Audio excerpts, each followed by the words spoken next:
اللہ رب العزت کے ساتھ کسی کو شریک کرنا، وہ شرک ذات میں ہو یا صفات میں ہو، یہ بڑا گناہ ہے۔ شرک سے بڑا گناہ اس دنیا میں کچھ ہو ہی نہیں سکتا۔ اللہ تعالیٰ نے شرک کے بارے میں خود فرمایا ان الشرک لظلم عظیم، کہ شرک بہت بڑا ظلم ہے، شرک بہت بڑا ظلم ہے، اور توحید بہت بڑا عدل ہے، انصاف ہے۔ شرک کبھی اللہ کی ذات میں ہوتا ہے کہ اللہ کو معبود مانا جائے اور ساتھ ساتھ کسی اور کو معبود مانا جائے، تو یہ ہے اللہ کی ذات میں کسی کو شریک کرنا۔ اور کبھی اللہ کی صفات میں شریک ٹھہرایا جاتا ہے۔ اللہ کی بہت ساری صفتیں ہیں جن صفات میں لوگ اللہ کا دوسرے کو شریک ٹھہراتے ہیں۔ آج ہم اللہ کی ایک صفت اور اس کے ساتھ شرک کی کیفیت کے تعلق سے گفتگو کریں گے انشاءاللہ۔ آج کا جو ہمارا موضوع ہے وہ ہے شرک فی التصرف، تصرف میں شرک کرنا۔ تصرف میں شرک کا مطلب کیا ہے؟ اس کو سمجھنے سے پہلے یہ چیز سمجھی جائے کہ اللہ رب العزت تمام چیزوں میں جس طرح چاہتا ہے تصرف کرتا ہے، یعنی جس طرح چاہتا ہے اللہ تعالیٰ معاملہ کرتا ہے۔ جیسے اللہ نے چاہا کہ سورج اس رخ سے نکلے تو سورج اسی رخ سے نکلتا ہے۔ اللہ نے چاہا کہ 12:10 پر سورج اس جگہ پر ہو تو یہ سورج یہاں ہے۔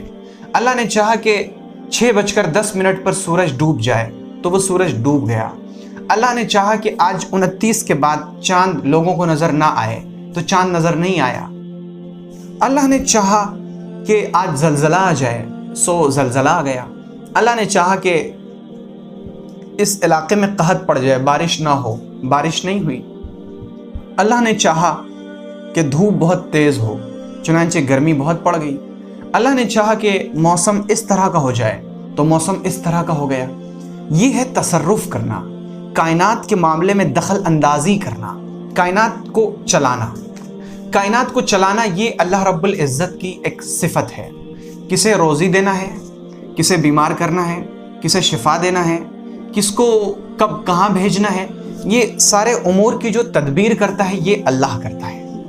اب اس صفت میں شریک کرنے کا مطلب یہ ہے کہ ہم میں سے کوئی شخص یہ سمجھ لے کہ نہیں، یہ جو کام ہے اللہ کے، شفا دینا، روزی دینا، اولاد دینا، بیماری عطا کرنا، کسی کا جوڑا لگانا یعنی نکاح کے لیے رشتے لگانا، یہ سارے کام جو اللہ کرتا ہے، اللہ تو کرتا ہی ہے، لیکن اللہ رب العزت نے اپنے فلاں بندے کو شادی کا مالک بنا دیا ہے کہ یہ جہاں چاہے گا وہی انسان کا جوڑا لگے گا۔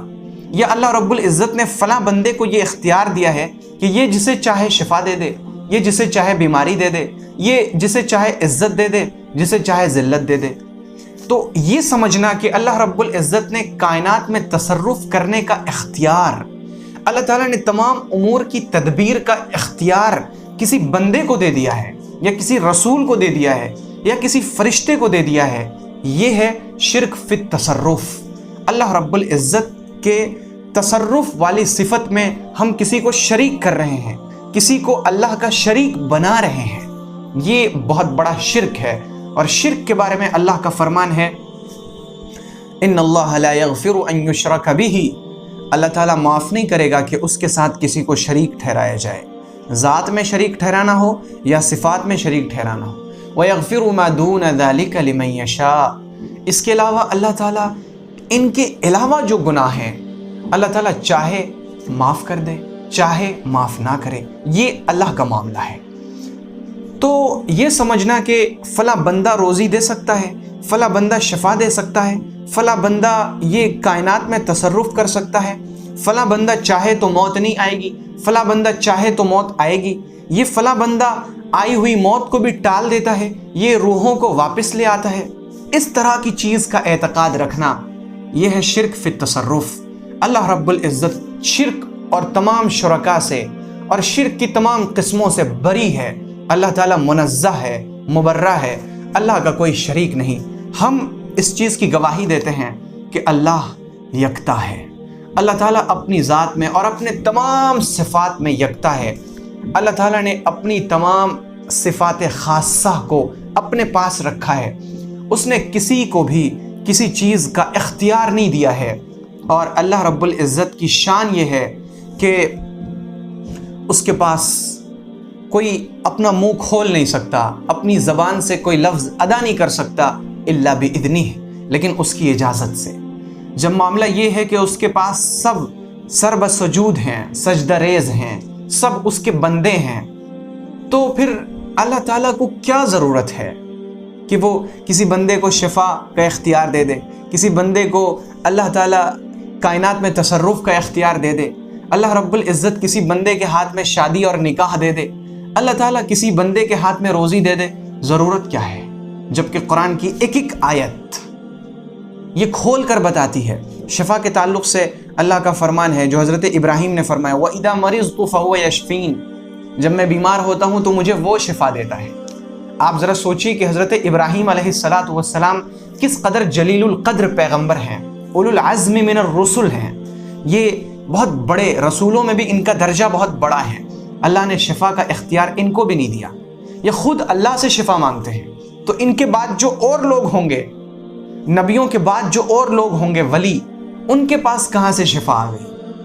اللہ تعالیٰ کے بارے میں حضرت ابراہیم فرماتے ہیں ثم یمیتنی ثم یحیین، پھر وہی مجھے مارے گا، وہی زندہ کرے گا، یعنی زندہ کرنا اللہ کے ہاتھ میں ہے۔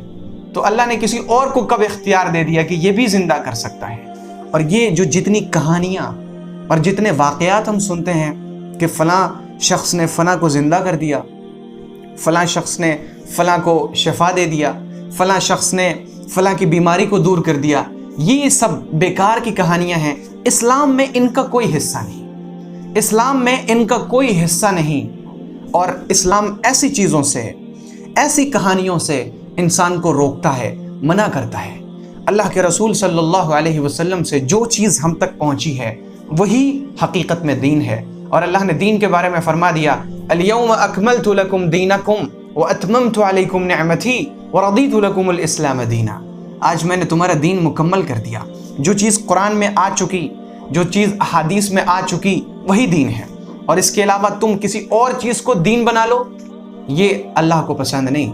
اللہ تعالیٰ فرماتا ہے کہ جو اسلام کے علاوہ کسی اور چیز کو دین میں شامل کرے گا فلن یقبل منہ، تو وہ ہرگز قبول نہیں کیا جائے گا۔